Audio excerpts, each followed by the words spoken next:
श्री गणेशाय नमः। श्री सीतारामचंद्राभ्यां नमः। महर्षि वाल्मीकि प्रणीत रामायण से उद्धृत सर्व संख्या 21-22 खष्टम प्रकरण। राजा दशरथ द्वारा राम को नहीं देने के निर्णय को सुनकर महर्षि विश्वामित्र क्रोध से जल उठे। वह राजा दशरथ से इस प्रकार बोले, राजन, पहले मेरी मांगी हुई वस्तु के देने की प्रतिज्ञा करके अब तुम उसे तोड़ना चाहते हो। प्रतिज्ञा का यह त्याग रघुवंशियों के योग्य तो नहीं है। यह आचरण तो इस कुल के विनाश का सूचक है। नरेश्वर, यदि तुम्हें ऐसा ही उचित प्रतीत होता है तो मैं जैसे आया था वैसे ही लौट जाऊंगा। कुकुत्स कुल के रत्न, अब तुम अपनी प्रतिज्ञा झूठी करके हितैषी सुहृदों से घिरे रहकर सुखी रहोगे। विश्वामित्र के कुपित होते ही सभी चराचर कांप गए और देवता भी भय से ग्रस्त हो गए। ऐसी स्थिति का अनुभव करते हुए धीर चित्त परम तपस्वी ब्रह्मर्षि वशिष्ठ राजा से कहा, महाराज, आप इक्ष्वाकुवंशी राजाओं के कुल में साक्षात धर्म के समान हैं। धैर्यवान तथा उत्तम व्रत के पालक तथा श्री संपन्न हैं। आपको अपने धर्म का परित्याग नहीं करना चाहिए। रघुकुल भूषण दशरथ बड़े धर्मात्मा हैं, यह बात तीनों लोकों में प्रसिद्ध है।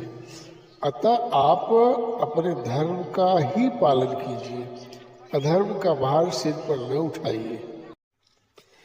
मैं अमुक कार्य करूँगा ऐसी प्रतिज्ञा करके भी जो उस वचन का पालन नहीं करता, यज्ञ यागादि इष्ट तथा बावली तालाब बनवाने आदि पूर्ति कर्मों के पुण्य का नाश हो जाता है। अतः आप श्री राम को विश्वामित्र के साथ भेज दीजिए।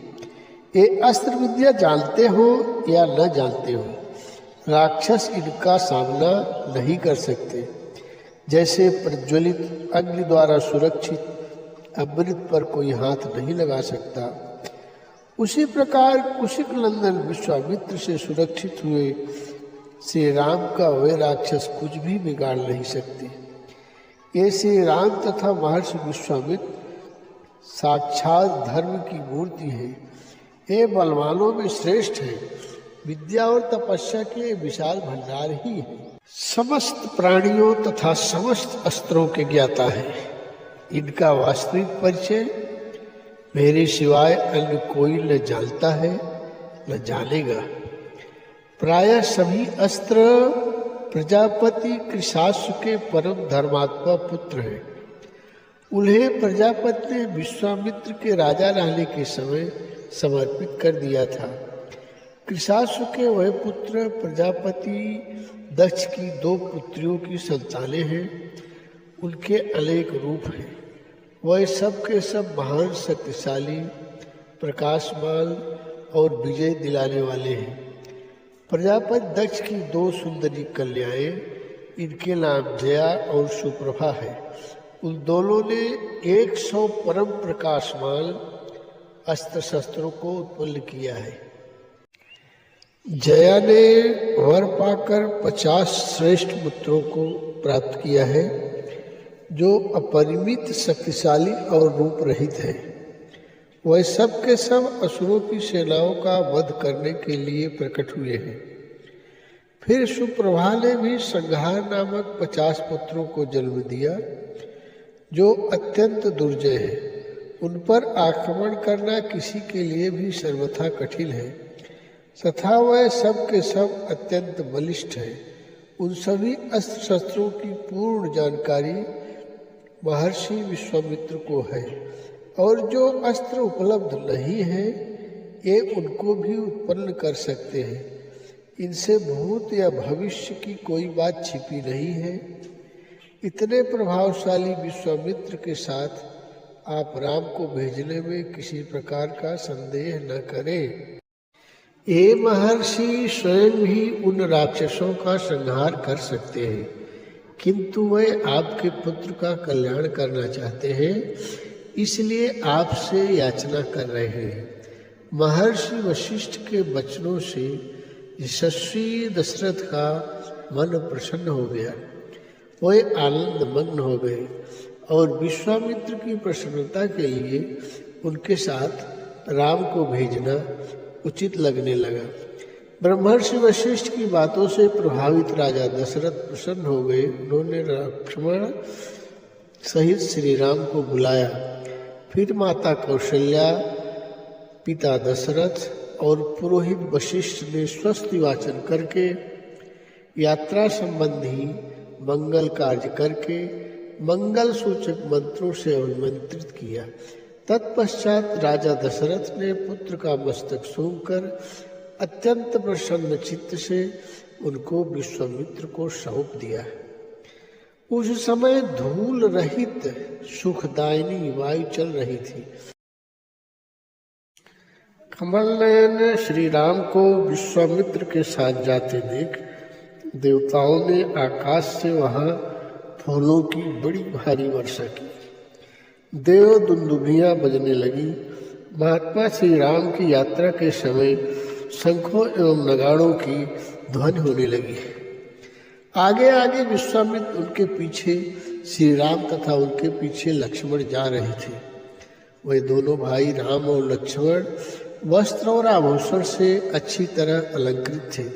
उनके हाथों में धनुष थे, हाथों में गोटी के चमड़े के दस्ताने पहन रखे थे।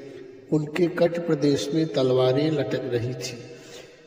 वे श्रेष्ठ वीर विश्वामित्र का अनुसरण कर रहे थे। अयोध्या से 1.5 योजन दूर जाकर सरजू के दक्षिण तट पर विश्वामित्र ने मधुर वाणी में राम को संबोधित किया।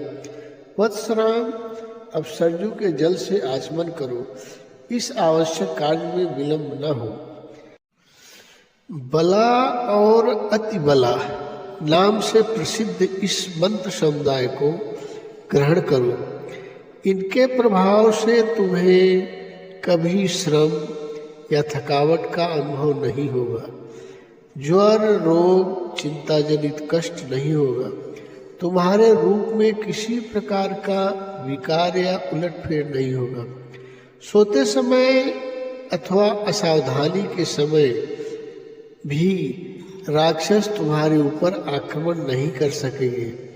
इस भूतल पर बाहुबल में तुमसे समानता करने वाला कोई नहीं होगा। बला अति बला का अभ्यास करने पर सौभाग्य, चातुर्य, ज्ञान तथा बुद्धिमान संबंधी निश्चय में किसी के प्रश्न का उत्तर देने में कोई तुम्हारी तुलना नहीं कर सकेगा। ये बला और अति बला नाम की विद्याएं सब प्रकार के ज्ञान की जननी है। बला अति बला का अभ्यास करने पर भूख प्यास का कष्ट कभी नहीं होगा। इन दोनों विद्याओं का अभ्यास करने पर भूतल पर तुम्हारे यश का विस्तार होगा। ये दोनों विद्याएं ब्रह्मा जी की तेजस्विनी पुत्रियां हैं। मैंने तपोबल से इनका अर्जन किया है, अतः मेरी तपस्या से परिपूर्ण होकर ये तुम्हारे लिए बहुरूपणी होकर अनेक प्रकार के फल प्रदान करेंगी। तत्पश्चात आचमन करके पवित्र होकर शुद्ध अंतःकरण से वे महर्षि से दोनों विद्याएं प्राप्त किए। विद्या से संपन्न होकर श्री राम शरतकालीन सहस्त्र किरणों से युक्त सूर्य के समान शोभा वाले लगने लगे।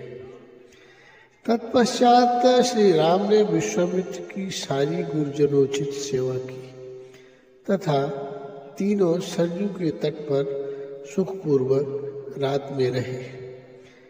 प्रसंग क्रमशः जारी रहेगा। चैनल सब्सक्राइब कर दें। धन्यवाद।